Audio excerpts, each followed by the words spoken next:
So hi అండి, అందరికి welcome to my channel. ఈ పొద్దు నేను తెలంగాణ స్టైల్లో బగారా రైస్ చేస్తానండి. చూసి యూట్యూబ్ లో నాకు వచ్చాడుగా, నేను చూసింది నేను చేసి నేర్చుకునేది చేస్తానండి. సో బగారా రైస్ చేసుకుందాం రండి. తగినంత నూనె, ఒక స్పూన్ నెయ్యి. సో నూనె కాలిందండి, ఆల్ స్పైసెస్ చేసుకుంటున్నా. షాజీరా, మరాఠీ జాజి పువ్వు, ఇలాచి, పెద్ద ఇలాచి, మిరియాలు, రాతి పువ్వు, మరాఠీ మొగ్గ, లవంగాలు, చెక్క, స్టార్ పువ్వు.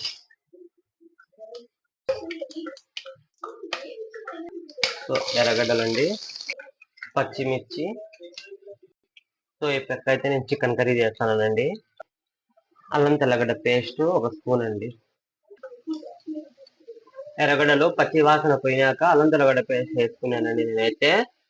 సో నేనైతే ఇది యూట్యూబ్ లో చూసి నేర్చుకున్నానండి. చికెన్ కర్రీ అయితే నేను నార్మల్ గానే చేసుకుంటాను ఫ్రెండ్స్. పుదీనా, కొత్తిమీర. ఒక పక్కన చికెన్ కర్రీ, ఒక పక్కన బగారా రైస్ అండి, తెలంగాణ స్టైల్లో చేసుకుంటాను.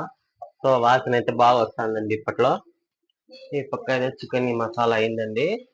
ఓన్లీ దీంట్లో ఎర్రగడ్డ, అల్లం తెల్లగడ్డ పేస్ట్ వేసి వేయించి చికెన్ వేసి వేయించాలండి. ఫస్ట్ తగినంత ఉప్పు, కొంచెం పసుపు అండి.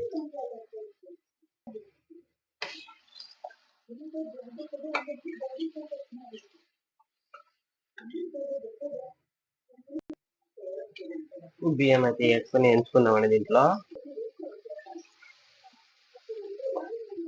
ఇట్లా వేయించుకుంటారండి. బియ్యం అయితే పొలకలు బాగా వస్తుందండి. ఫ్లేవర్ అనేది బియ్యానికి పట్టుకొని టేస్ట్ బాగా వస్తుందని వేయించుకుంటానండి నేను దీంట్లో.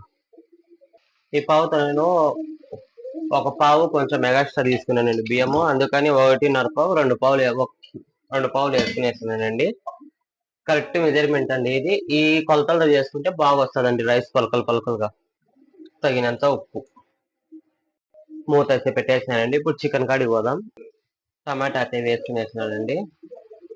సో అండి, మిరప్పొడి, ధనియాల పొడి, చెక్క లవంగాల పొడి, చికెన్ మసాలా అయితే వేసుకుంటానండి దీంట్లో.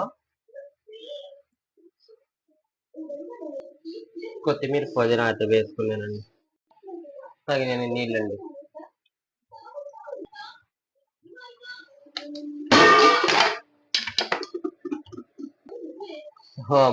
ఫోన్ అయితే కింద పడిందండి మూత తీస్తా అంటే, అందుకని మళ్ళీ ఫోన్ సరిగా చేసుకొని వీడియో తీస్తానండి. వాసన అయితే భలే వస్తుందండి, గుమ్మ అని వస్తుంది. నోట్లో నీళ్ళు ఇరిపోతున్నాయి.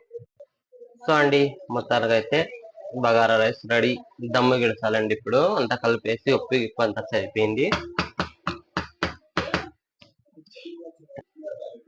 కొత్తిమీర, పుదీనా వేసి దమ్ముగా అయితే విడిచిపెట్టేస్తానండి. సో ఫ్రెండ్స్, అన్నం అయితే దమ్ అయిపోయిందండి. వాసన అయితే గుమ్మలాడిస్తానండి. ఇంతకి బాగుంది టేస్ట్ అయితే. వాసన అయితే భలే ఉంది.